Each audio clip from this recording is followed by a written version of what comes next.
Hello dear student, our question is the functional isomers of ethers are. Okay, तो यहाँ पर basically हमें ethers का functional isomer बताना है. Okay, now what is the ether? Student, suppose if we have an oxygen atom और इस oxygen atom के दोनों तरफ अल्काइल ग्रुप प्रेजेंट हो जाए, that is known as ether. Okay, so this functional group is known as ether. Ether की अगर हम बात करें तो ये एक सैचुरेटेड कंपाउंड है. This is contain saturated hydrocarbon. Okay, this is contain saturated hydrocarbons. Okay, so यहाँ ना तो कोई पाई बॉन्ड है, नहीं कोई cyclic ring are present here. Okay, चलिए ऑप्शन ए में बात करते हैं कीटोन.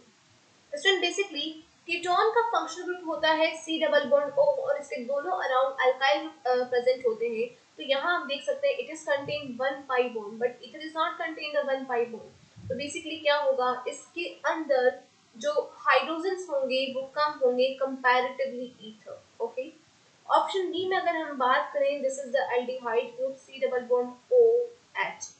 अगर एल्डिहाइड ग्रुप है तो यहाँ पर भी वन पाई बॉन्ड प्रेजेंट है, तो कंपैरेटिवली दो हाइड्रोजन एटम यहाँ पर भी कम होंगे comparatively by ether. Option C में अगर हम बात करें, this is the alcohol group. यहाँ कोई पाई बॉन्ड नहीं है, no pi bond is here. तो अगर पाई बॉन्ड नहीं है तो बेसिकली इसके जो हाइड्रोजन्स होंगे कंपाउंड के अंदर वो कंपैरेटिवली ईथर के इक्वल होंगे. तो हम कह सकते हैं कि अल्कोहल और ether same molecular formula contain करेंगे.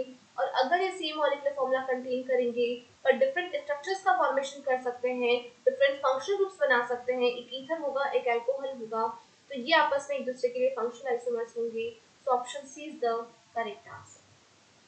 एक बात हमेशा ध्यान रखें बच्चों कि अगर मॉलिक्यूल के अंदर एक पाई बॉन्ड प्रेजेंट है, अगर मॉलिक्यूल में एक पाई बॉन्ड प्रेजेंट है, दैट मींस वहां पर दो हाइड्रोजन की कमी हो जाएगी. वहां पर दो हाइड्रोजन की कमी हो जाएगी.